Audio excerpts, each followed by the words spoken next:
Привет, друзья! Сегодня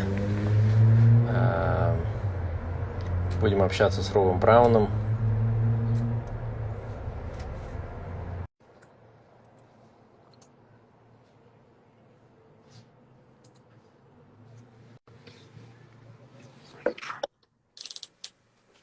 Привет!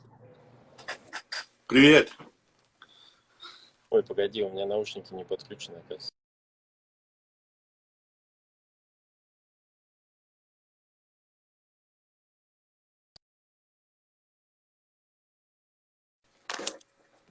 Вот, все.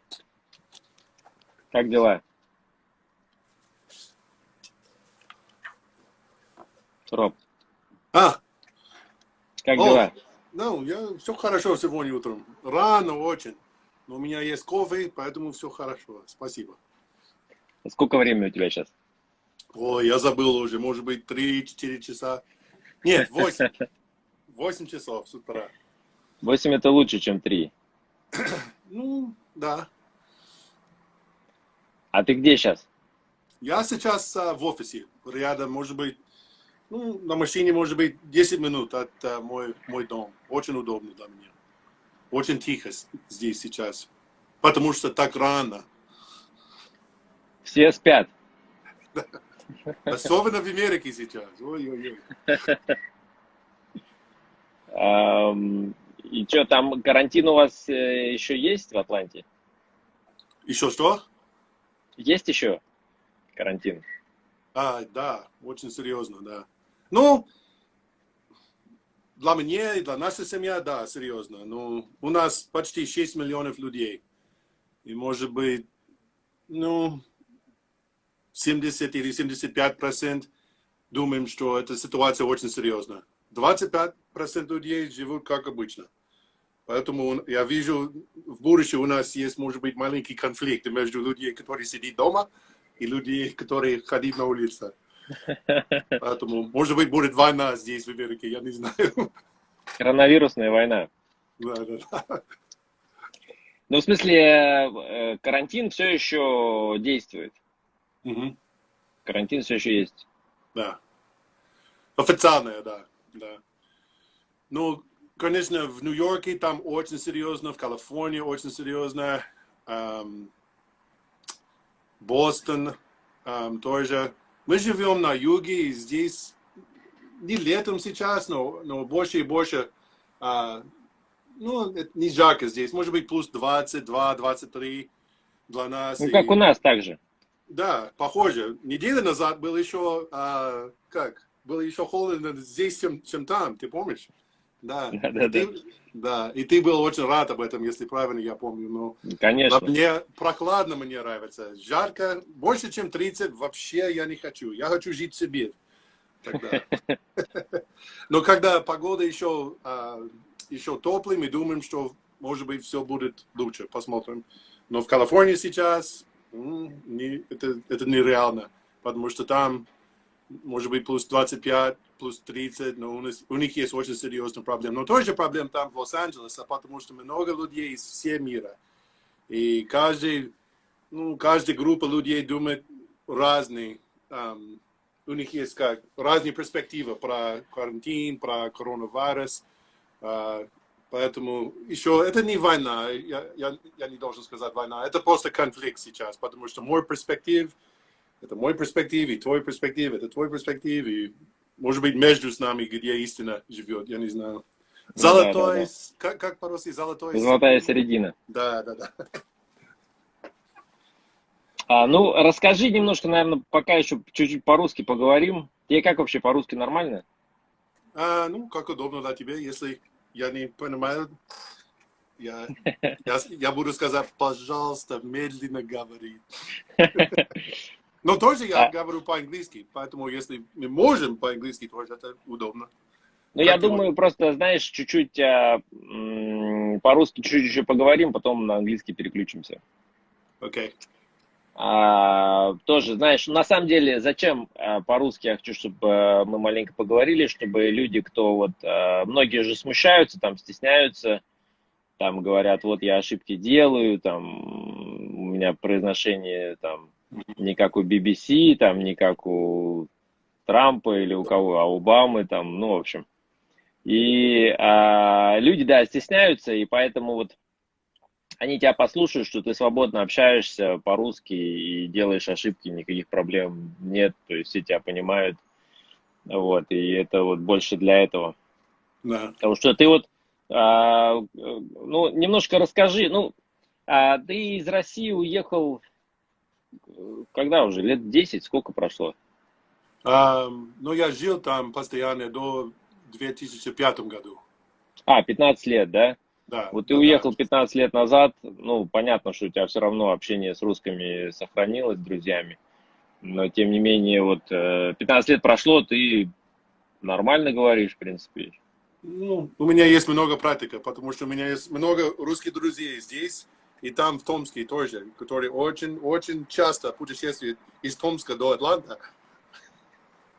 Но у меня много Но практики, да. они путешествуют, Роб, не так часто, как хотят, вот я тебе могу сказать так. Это я знаю. Это я знаю. Раз в году это Так не еще, хватает, знаешь, в да. 19-м еще бывает, и вот не получается, какой-то год пропускают люди эти, и они, ну, недовольны, и вот, ну, как-то. Ну, мы ждем тебя.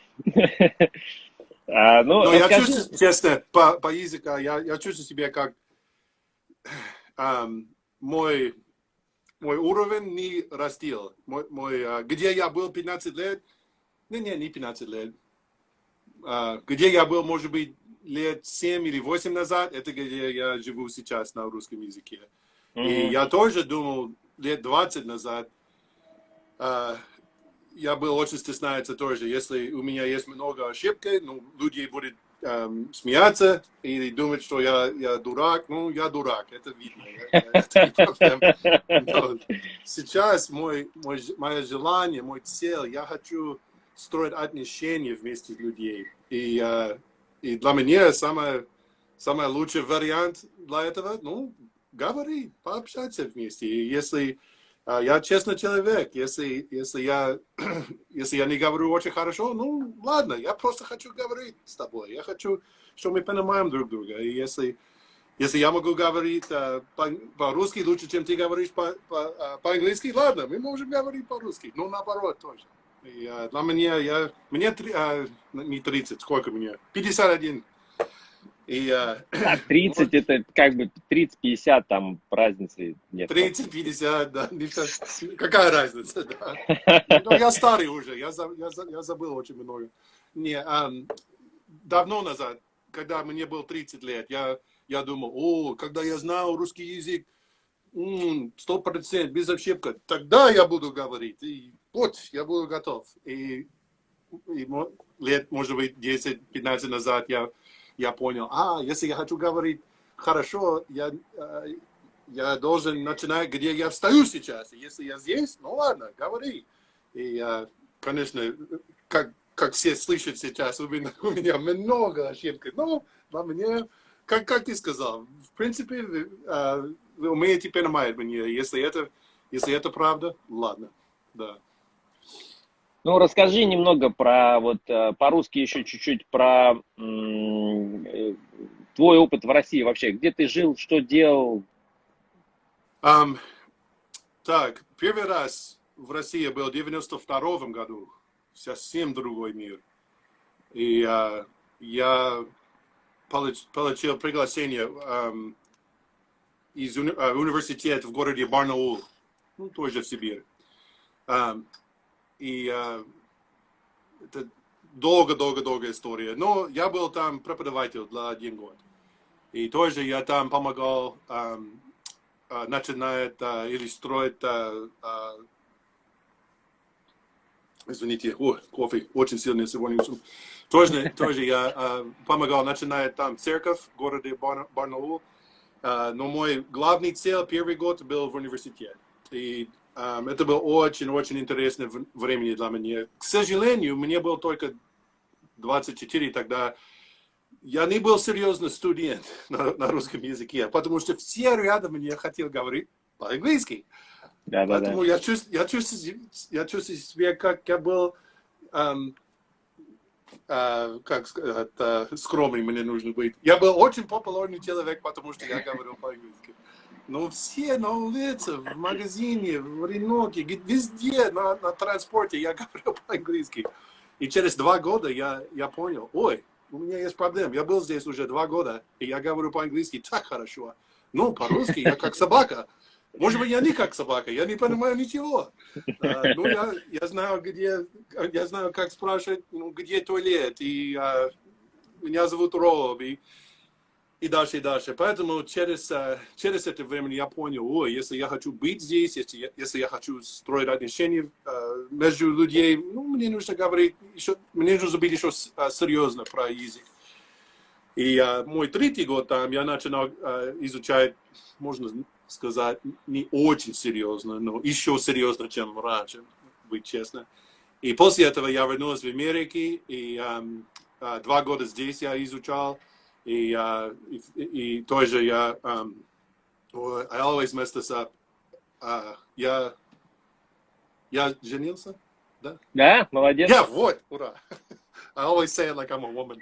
Я женился с Трейси, моя It's жена. confusing to me too. Okay, because in English it's the same. Я женился и изучал вместе с Трейси, моя жена, и 2000, когда мы изучали, да, летом 2000 году мы как переживали? We moved to live. Переехали в Новосибирск. И там мы жили тоже почти 5 лет. И во времени в Новосибирске я был очень серьезно, очень серьезно про русский язык. Но у меня был очень серьезный студент, у меня так хорошая учительница в НГТУ, она была очень хорошо. Но мой цель, почему я очень хотел знать русский язык, потому что там была моя жена, мой сын, и я был лидер, моя семья, и где мы можем покупать продукты, и где мы можем покупать одежду, и лекарства, и везде, все. Это был мой ответственность, все лежит на мне. Поэтому для меня это время было очень серьезно для меня. И я тоже во времени 2000 году, конечно, людей смотрел на меня и видел, он говорит по-русски. Ну, много людей говорит по-русски. Это было разное времени, чем в 92-м, 3-м, 4-м году. Но, да, там в Новосибирске мы жили до 5-м году. И у нас была там квартира до 12-м или я забыл, когда. Может быть, да, где-то 8, так, ага. Да, 8 лет назад we sold our flat. Продали ее, наша квартира, да. И сейчас я живу в Америке, но очень, очень часто я в России. Но Томск долго не был, к сожалению. Простите, пожалуйста, всем. Я буду еще раз, я надеюсь. У меня есть виза, но сейчас у меня не билет, поэтому это проблема. У тебя виза есть? Да, всегда есть русский виза, да. Не, у тебя когда-то был перерыв, там не было визы русской. Пару лет, наверное, года 4 уже назад, 3. Визы? Это уже не считал. Но, по-моему, у тебя был перерыв, когда у тебя не было русской визы. Может быть, месяц, 3 или 4. Но я не чувствую себя комфортно, если я живу без русской визы, да. Это не важно, если я использую эту визу, я просто должен знать. Главное, она должна быть, да. У меня есть, все хорошо. Но мой старший сын, ему 21 год, он был в Томске 2-3 раза. Да, 2 раза он был там.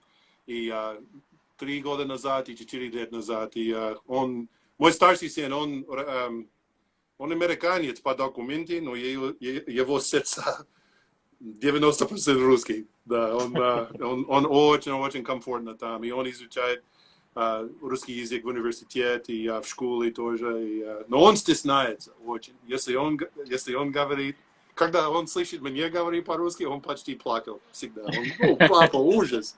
Почему ты говоришь так собака? So tell us, talk about your experience with Russian people who speak English. Like, again, you know, a lot of people are afraid to speak in front of native speakers, and because of their mistakes and pronunciation and everything. And so, you as a native speaker, what do you see when somebody's struggling with English? Well, probably the same thing I struggle with, and when I speak in Russian is not all of the time, but most of the time, I'm still thinking in English, and I take my English thoughts and my grammar, well, not grammar, but my structure and order, which is so important in English and not so important in Russian, and I put it together in English, and I feel sometimes when I'm speaking with Russian people, and it's normal, don't feel bad about that, but it's normal to have your thoughts in Russian and then try to convert them, you know, into English. And most of the time you can, all of the time, that's okay to do that, especially in your conversation with people. If you start, like when I stand in front of large groups of people, or in front of business groups, or in front of people that have some kind of authority or place in society, I feel like they take me more seriously if I can get to the point where I'm saying Russian things in Russian ways.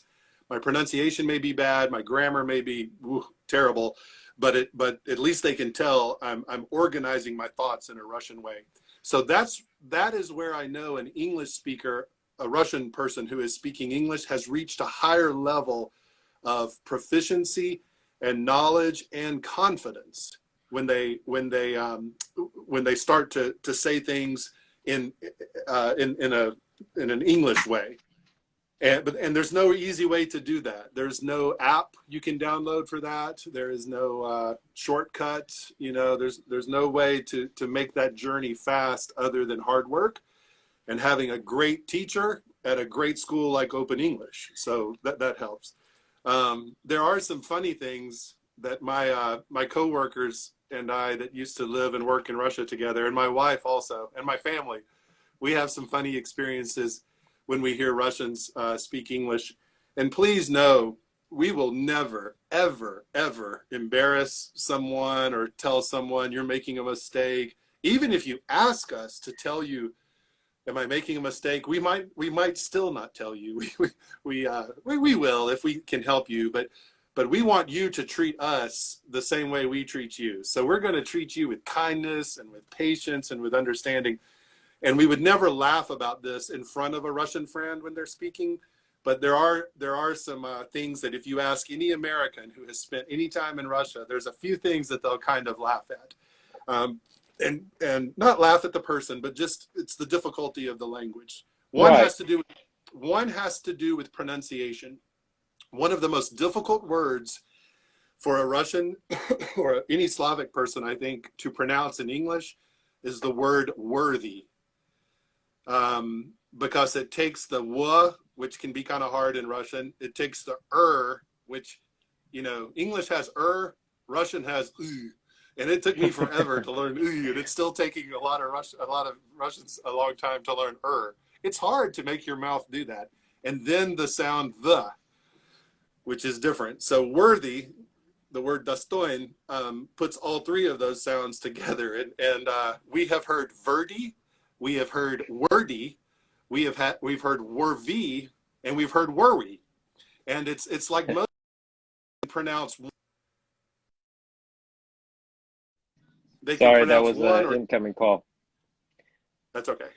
Mom? When they call me, it interrupts the live, which is kind of, you know, and I don't know how to really Right. So yeah, so you heard all these versions of worthy over the years. Yeah, because those are three different hard, you know, sounds to make. Also in Russian you have we have them in English too, reflexive verbs. I think that's what they're called. In Spanish, they're called reflexive verbs, but they're verbs that are speaking about yourself. Like in English, very often we will say, I feel great today, or I feel optimistic today, or right. I feel joyful today, or whatever. I think this is one of those situations where in English, in Russian, if you're thinking like a Russian and then you translate those into English, you'll say something that's quite embarrassing. In English, Right. you know what I'm going to say, right? Yeah. So if your word today is, let's see, okay, let's say like, I feel special. Okay, if you tell someone, I feel very special. Well, sometimes I've heard Russian people say, I feel myself very special, or I feel myself very careful. That literally means to us, you take your hands, you put your hands on your body, and you're feeling yourself in a special way, or a careful way, or a happy way, or a joyful way. Right. It's understood. Myself is understood when we say that in English, but we wouldn't say, we don't use the word myself. So it's my, you know, my temperament, my attitude. In Russian, it's состояние. How do you say like my condition today? Состояние. There's one word Yeah, in Russian. sure. Okay, we don't really have that good word in English, you know. So it's like we have to describe, you know, Настроение. in my outlook. Как? Настроение. What'd you say? Yeah, that's it right there. Настроение. Yeah, it's a good word. It's a good word in Russian, and because I know the word, well, when I remember it, I know that word is in Russian. Sometimes I'll say that in English, and if I'm like my son who just got on the call I saw right now, he and I can say things to each other all day in English, speaking like a Russian, and we know exactly what each other means. And again, I want to say that we are not making fun of anyone. We're not, you know, belittling anyone at all. It's just one of those things that happen when you share two languages, because you're also sharing two cultures. You are. So those, some of those verbs, and then some of the pronunciation, or some of the things that we notice. That's just from linguistic point of. Culturally, there's of course many different things. So you don't like, that is a pretty good question. So you never say like mood, my mood, or I'm in a good mood. Like that's not something. We might say I'm in a really good mood, but we would never, or we might say I'm in a really bad mood, but those are about the only two words that we connect to mood. We wouldn't really say, you know, I'm in a really positive mood, or I'm in a really depressed mood. Most of the time it's understood. We kind of can just tell, you know, if somebody says, you know, the nonverbal communication lets somebody know you're talking about yourself, Right. not your work, or how you did on an exam, or how your performance review was by your boss, or something like that. But mood, actually, mood is a pretty good word, but we don't really ascribe a lot of adjectives to mood. It's pretty much I'm in a good mood, or I'm in a bad mood, or we say that about other people. Well, like you, for instance, early in the morning, if you have not had your cup of tea or coffee, with the button on the Chinik actually clicking, I've noticed that you might be in a bad mood in the mornings, just a little bit. But after you have your coffee or your tea, and the Chinik button has clicked, you're in a good mood. You're in a good mood. So, actually, thank you for that. Mood is pretty close to. Yes, it does. We even do that at our house. If anyone takes the Chinik at our house before the button goes off, we'll say, "Would Alex be happy with that? I think we need to turn that button back on." You know. That's not the Pushkov way right there. That's not. Right. And we want to do things the Pushkov way. I mean, what other way is there to do things? You know. Right. So, but like, yeah. So, talk about in general, like when you hear, when you talk to Russian people, and again, like, you know how we usually think that the other person is laughing at us, the other person is, you know, thinks this and thinks that, which they barely ever do. It's like we're wrong in the 99% of the situations. But so to kind of change that, you know, perspective, change that wrong. What's the presupposition, I guess. Assumption. Assumption, thank you. So when a Russian is speaking English to you, and he or she are making, you know, a ton of mistakes, So what do you focus on, or what do you see, or what do you hear? Like what is your actual attitude? Well, because of my experience of being on the other side of that situation,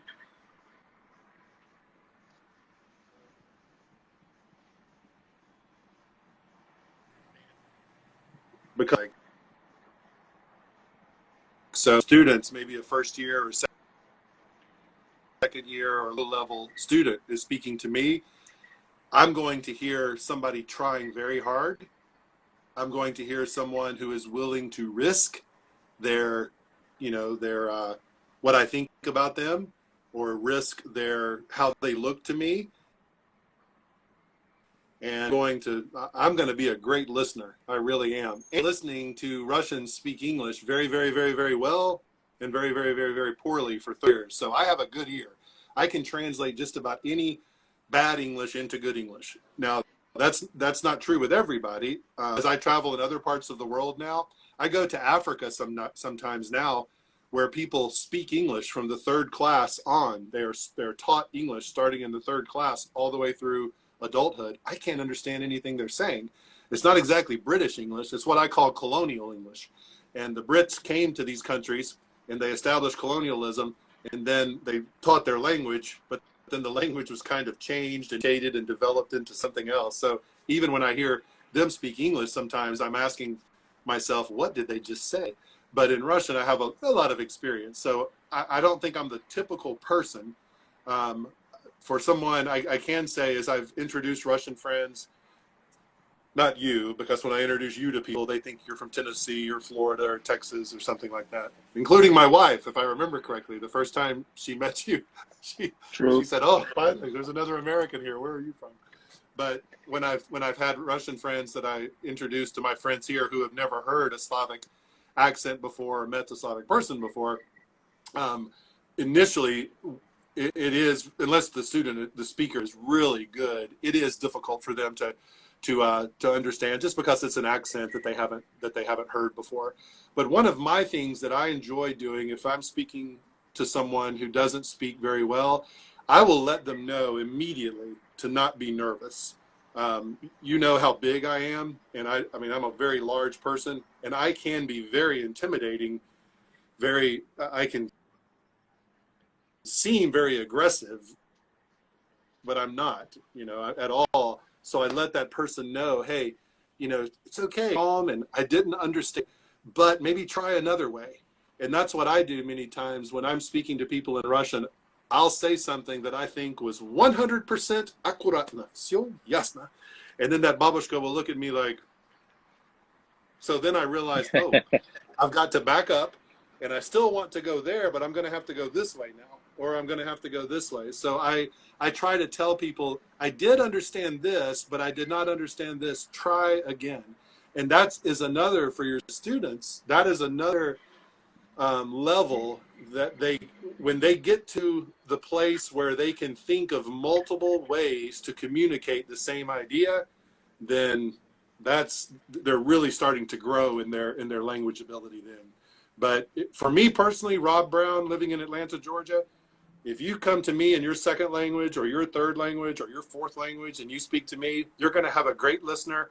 And if I don't understand, I'll ask questions to help you get that information out of you. I wish it was that way with everyone. Unfortunately, Americans, what's the old joke? What do you call a person who speaks three languages? Trilingual. What do you call a person who speaks two languages? Bilingual. What do you call a person who speaks one language? An American. Unfortunately, Americans, even sometimes when we're in other countries, think that people should speak our language. That is absolutely just crazy. So you're not going to get that. You're not going to get everyone responding like I do.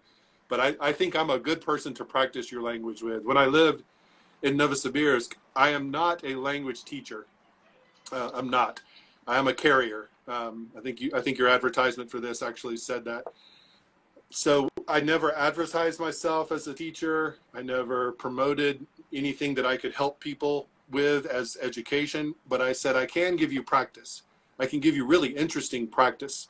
We'll create debates We will create sales presentations. We'll create conflicts, not real conflicts. We'll learn how to fight in English, respectfully, but we'll learn how to use language to fight. We'll learn how to solve problems, how to tell jokes in English. Russians have a beautiful sense of humor, but the Russian sense of humor is different, you know, than an American sense of humor. So, I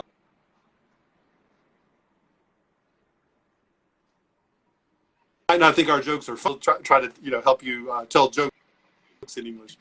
Sarcasm. I don't speak sarcasm because I used to, but I try not to now because my wife does not like that language. So I try to not speak any sarcasm. But when you can do, when I could help people practice their English in those kind of environments, it gave a very unique picture of where their level really was. So maybe someday when I come to Tomsk, I call it a speaking club. And I would love to someday when I get back to Tomsk, you know, let me stay for a week and we can do speaking clubs, and we'll create some of those really fun environments for people to use the language that you have and to test the language that you have. Not like a written exam, but to test it in front of a group of people who are not there to attack you, but who are there to, you know, to cheer you on and to help you. Yeah, that's the real life situation. Mm-hmm. When you actually have to argue or fight or, you know, tell jokes and stuff like that. The day that my wife's Russian started to really get better, two things happened. Two of our Russian American families that we lived with, they went back to the States. They were having babies, I think. So we were there by ourselves. And the other thing that happened is our oldest son got sick and had to go to the hospital. Well, you better believe, that Mama Medveda, you know, she suddenly was like, okay, I have got to use what I know to help my son here. So she's in there talking to doctors. And of course, it wasn't anything serious. We didn't know that at the time. But when you have to advocate for yourself or for the people that you're responsible for, sometimes you might find you have ability you did not know you have, that you had otherwise. Right. So I think you, like when I think of a networker, I think you would probably be my only real example. Can you talk a little bit about that, like what that is and why you do it and how you do it? Good question. I think back in the 1980s, networking was a big movement in business in the United States and in the different parts of the world. And I was a child then, but I remember my mother got involved in a networking movement, and it was a business networking movement. And even as a young child, I was, well, not too young, I was a teenager. It looked to me like it was just one person using another person who was using another person who was using another person, all for their own personal gain. And I'm not going to name the organization that she was a part of because they're still around today, including in Russia. But it seemed to me like every connection was about me climbing over you to get to where I want to be. So I just kind of had a negative feeling about it. And then about the time I was ending my 5 years at the university, my first university was 5 years. Toward the end of that time, I met someone who I had been told about him that this person knows everybody. And it was the father of one of my classmates, and he lived in Washington, D.C. And if you live in Washington, D.C. and know everybody, then I assume you are some kind of politician or, you know, president or egomaniac. Well, I went with my friend to visit his family that weekend, and I met his father. And his father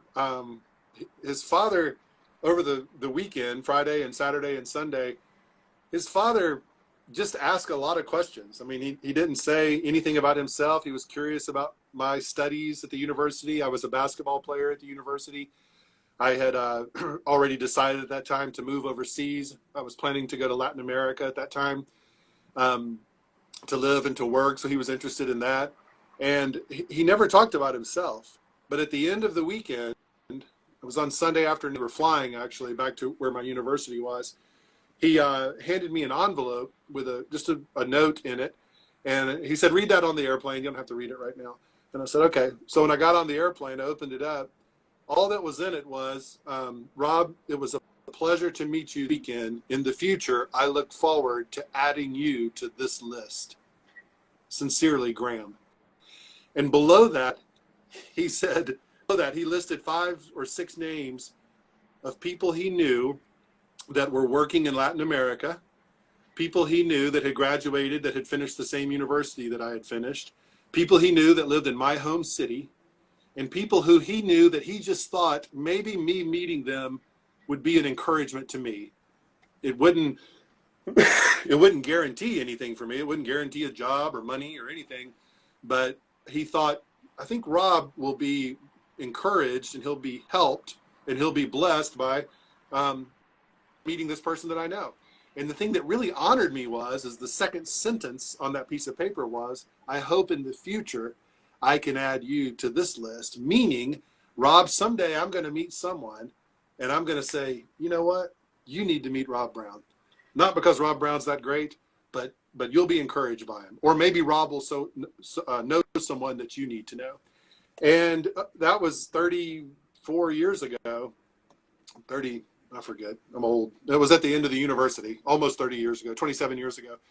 And that, those words have just been proven true time and time and time and time again, that, excuse me, that one of the greatest things that I can give to someone, there are many great things I can give to someone. I can listen, I can care, I can be patient, I can share. And I don't have a lot of money, so that's not going to be one of the first things that I can share with people, but I am crazy rich with relationships. And one of my greatest joys is introducing someone that I know to someone else that I know. And if they want me to stay a part of the conversation, great. 90% of the time, the best thing for me to do is to introduce them and then get out of the picture. And I think we should all find some joy in that, because none of us are here alone. We're a part of a greater story, a cosmic story, and none of us have all of the encouragement we need, the resources that we need, the relationships that we need. But us as a collective, us as a group of people, we probably do have what we need to make that decision, or to finish that project, or to begin this initiative, or to accomplish this goal or whatever. I think everybody should feel that way a little bit. I know that I am created to feel that way a lot. So much so that I tell people very often, I don't know if maybe I've told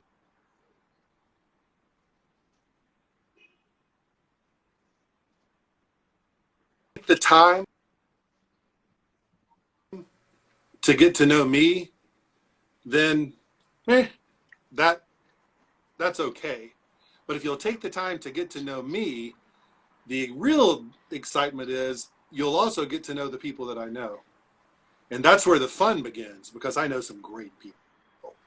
Probably the best thing about Rob Browne, actually, on earth, is the people that I know. And I just have this unexplainable, sincere joy that comes from saying, Alex, meet John, meet Alex. You two guys, y'all just take a walk in the forest together, and I think you're going to find some things to talk about. Not everybody gets in about that the way that I do, but I think all of us should be excited about that a little bit. My wife's father, who you've met and is like a mentor to you, I think, he's a mentor to me as well.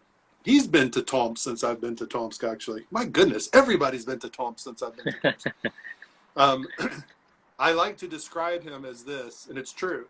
And he wants to be described this way. When he walks into a room, he does not walk into a room and say, here I am, here I am. He's a short man anyway. So even if he did that, nobody would see him probably. Again, with my size and my stature and everything, when I walk into a room, the light, I block the light from above and it becomes dark and there's like an eclipse that comes over the room. And if I'm not careful, just from physical presence, I can have that mentality or that presentation that says, here I am.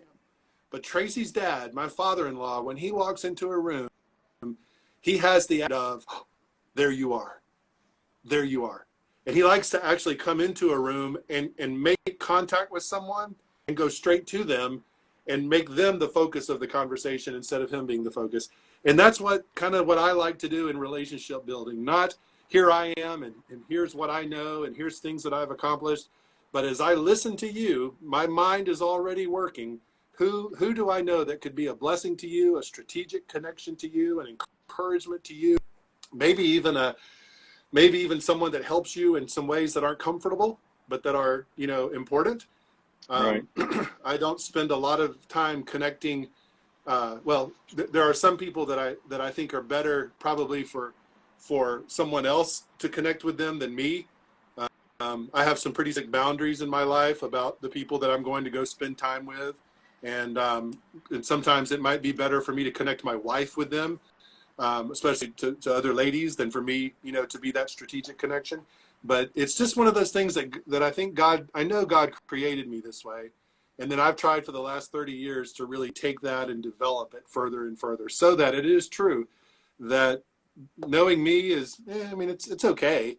But if you'll take the time to get to know me, you're going to eventually get to know all these great people I know. And then you become one of those great people that I know. So in the future, you're going to get a text or an email from me saying, and this is very important, by the way, I never connect people without asking permission for the person.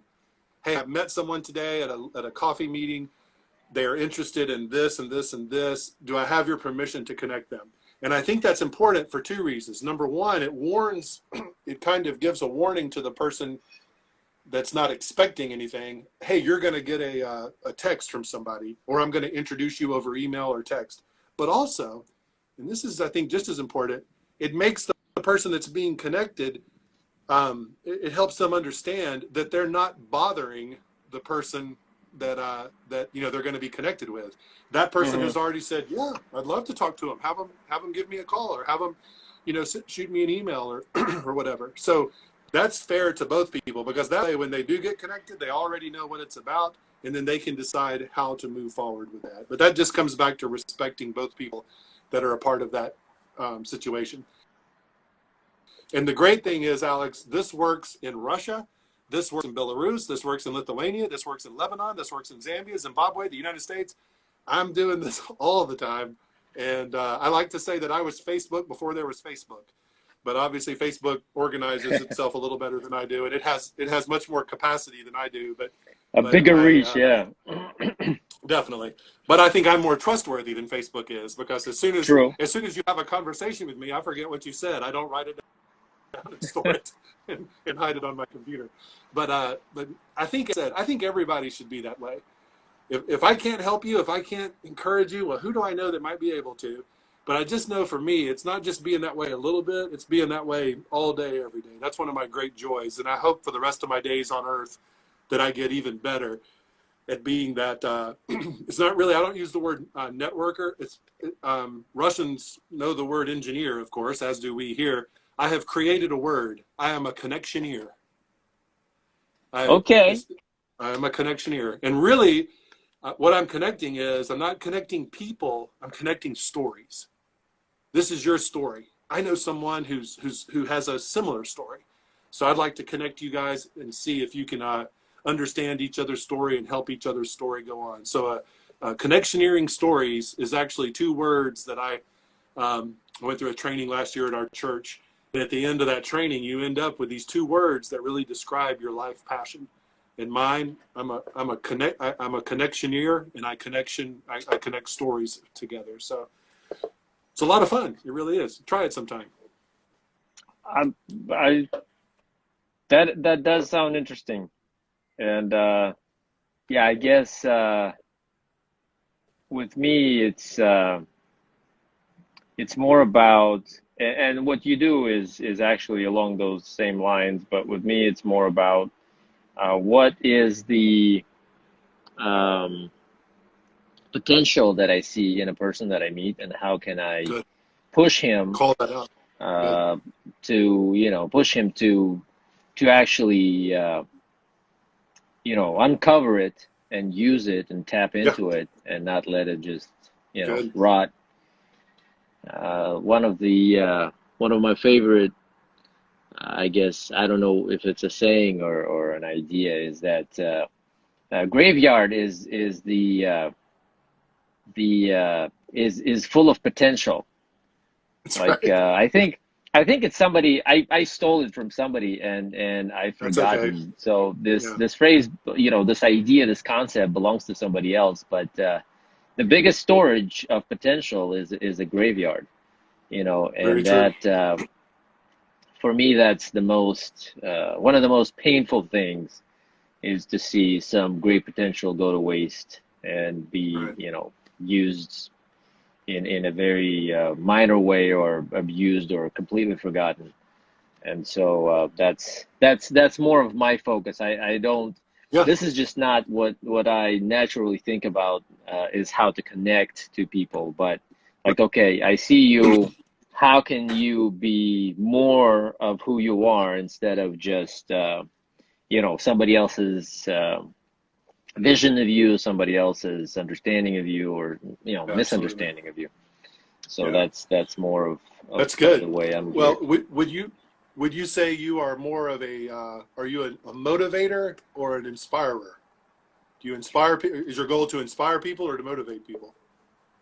I don't know. I mean, it's hard to say, but my, I guess I'm living, I'm living out my last name. My goal is to more to push people, I guess. You I love know, that. I'm like, okay, That's you're good. gonna hate me, you're gonna hate this, but once you get in there, and I can't say I don't care if you remember who pushed you there. I do care if but Well, it that's is more honest. important. Yeah, but it is more important that you are there and you realize, hey, this is better. This is who I am. Yeah. Back there, that wasn't me. That was just a lot of fear speaking, Right. and that was not life. That was not flying. Yeah. Well, see, that goes back kind of to what I said earlier. We're a part of a collective, and now that I know that about you, I mean, I've known that about you, I suppose, through observation for the last 10 years, but you've said it now, and you've said it on social media, so it must be true, because everything we read on social media is true, of course. But Exactly. now, Yeah, yeah. now I know, especially in Tomsке, Novosibirsk, and Barnaul, and Krasnoyarsk, and these other places, or anywhere, you've traveled the world, anywhere, if I know someone that is looking to be coached, someone who's looking to be pushed, someone who's willing to have those uncomfortable conversations to say, hey, you're living in fear, but you can choose faith instead. You now become one of those people that I can connect them to. So that's why, again, we don't all need to be connectors. That's where the danger is. If everybody is just a connection, then what's the destination? Right. Just, from me to you, to them, to them, to them. It's the connection has to land somewhere. And for me now, you become one of those people that if I see someone that's really hungry, that wants to grow and to learn and be honest and bold and risk something, well, I got a great person you can connect with in that realm. So we need all types. My college basketball coach was like you, and I didn't like him very much for 5 years that I was under his under his thumb. And again, I could say this to the world because I've said it before, but his goal was not for me to like him during those 5 years. He really didn't care if I liked him. Actually, if I liked him, that was going to be an obstacle to him reaching his goal for me. His goal for me was to become a better man, a better student, a better player, and a better teammate. And in order to do that, he had to push off me. He really did, because I didn't like being pushed. I'd never been pushed to be excellent in all of those areas. I had been, encouraged and nudged a little, but I'd never been pushed before. And after 5 years of him pushing me, then it was time for us to build a little bit more of a friendship, because now it's just man to man. It's not player to coach. It's not, teammate to coach. So I say that to say, good for you. We need people in life that are pushing us. We also need people that are encouraging us, and we need people that some people. We need to, when we're really put, it's okay that I've got somebody that I can kind of fall into their arms and say, this guy's killing me. I mean, I know he loves me, but he's killing me. And I know it's helping me, but it's killing me. And then after we get, after we get a juice box and a cookie, then we can go back and get back into the fight again. So I appreciate you saying that. That's true. But I tell you this, if you ever meet anybody, and actually I have a conversation I want to have with you about this, because there is somebody in Tomske that I've been encouraged to connect with. If you ever, and you know this about me, but I'm saying it now, if there's ever anybody that you think would be encouraged or inspired to make connection with me, I think you know how to get in touch with me. Feel free to make that connection. Wow, we were just having a good old conversation there, weren't we? Yeah, that was good. Yeah, I don't know. You have any? I guess one more question that there are all these stereotypes and again, assumptions of just different nations, different people being so very different. And Americans and Russians are that they are so very different. What differences and similarities do you see between Americans and Russians? And are we all that different? First, let me say it's okay to be different. Okay, I think it's okay to be unique. It's okay to be distinct. But that's not a mountain you want to climb and stand on too long, because you're going to find other people on that mountain too that are on the very same mountain. And when I was a lot younger, I wanted to celebrate the differences between people. And as I get older, I think I really like celebrating the commonality and the shared aspects of a nation or of people. And again, I could go deep in this, but I want to respect the context in which we're talking. There's a couple of fun things, again, that I think we've noticed as Americans for the last 20 or 30 years running all over Russia. One of the things that hit me when I lived in Barnaul was that the babushka, it wasn't actually a babushka. It was babushka. It's always babushka. That's all the great stories start with babushka. Right? Or involve a babushka in some way. I mean, or they involve a babushka listening to your conversation, and then But the babushka who screams at you on the bus, or screams at you on the street, or screams at you on the fruit stand, or who looks at you funny because you're dressed a certain way or wearing whatever these things are in your ears and all that stuff. The not just babushki, but the person on the street in Russia who looks so harsh and so, and I have said this 1,000 times, if you can get into that person's flat,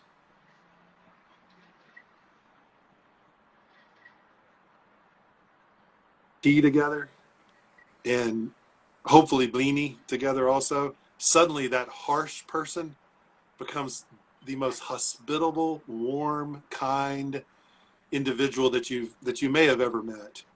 I like to say that one day when we all get to heaven, for the first 1,000 years are the directors of hospitality. All hospitality standards will be based on Russian standards.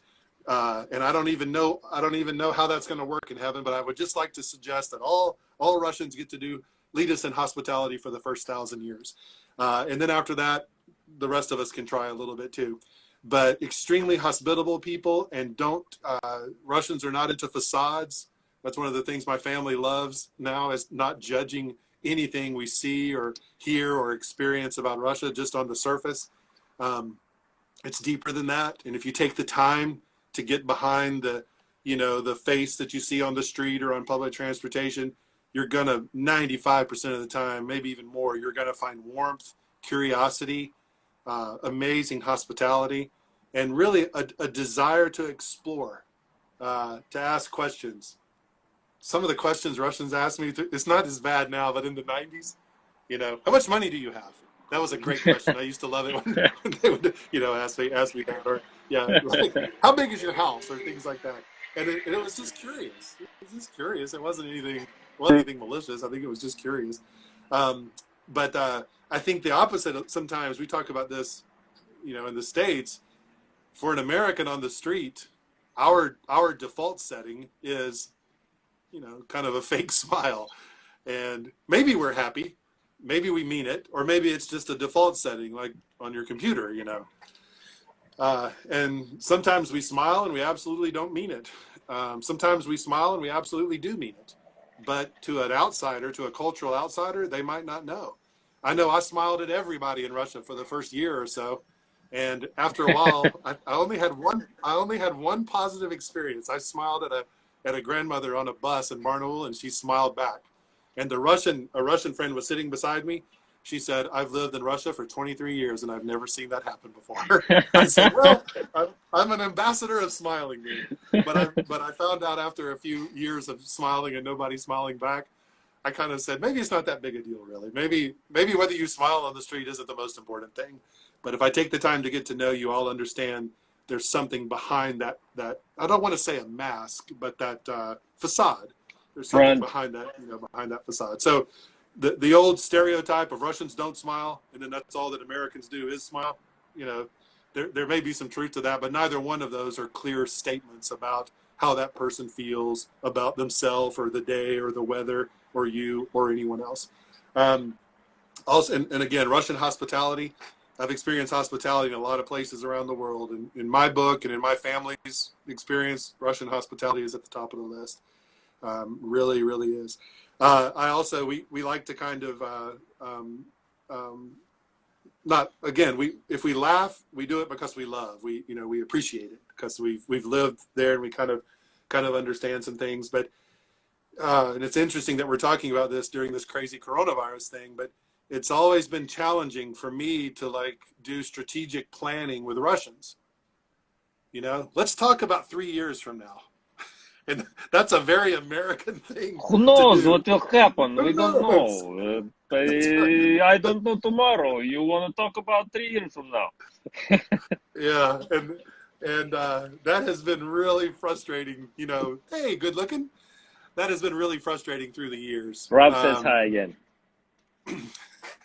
That's been really frustrating through the years, and I know it's equally frustrating when Russians look at us and say, "You really want to plan a project for 3 years from this week? You really want to start talking about that right now?"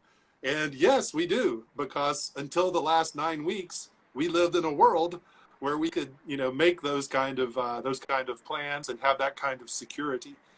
But I still think that'll be part of our culture. But I think we'll understand better now when you or some others say 3 years. I don't even know what 3 days is going to be like.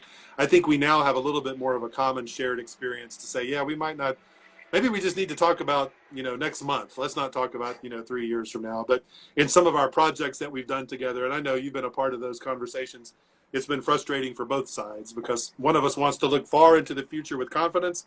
And another one says, well, let's just live today and see what tomorrow holds. But I understand that, and I respect that. I really do. Also, I really appreciate, and my family really appreciates Russians' love of family and loyalty to family and commitment to family. It really is inspiring sometimes to see 3 generations of people living in the same apartment. We do that by necessity sometimes here in the States, but never by preference. And when I have seen a grandmother and children and grandchildren, or both grandparents sometimes living in a 3-room apartment or a 2-room apartment, that is something I'm not sure that our people could really do. We could if we were really pressed to, but and I've done it actually. I'm a little bit honest in that as a grown adult, I've moved back in both with my parents and with my wife's parents twice with children, and hasn't been easy, but again, because of things I've learned in Russia, it's made that experience a little different, but a little easier. But Americans always willing to talk about the positive, optimistic future, and Russians saying, посмотрим. Once I learned посмотрим, everything became more understandable for me. Right. Yeah. Well, thanks, Rob. Thank you. I really appreciate the time to talk to you, and I'm available. I'm a talker, as you can tell. I'm available anytime you'd like to do this. That's good. I'm sure we'll do it again. We just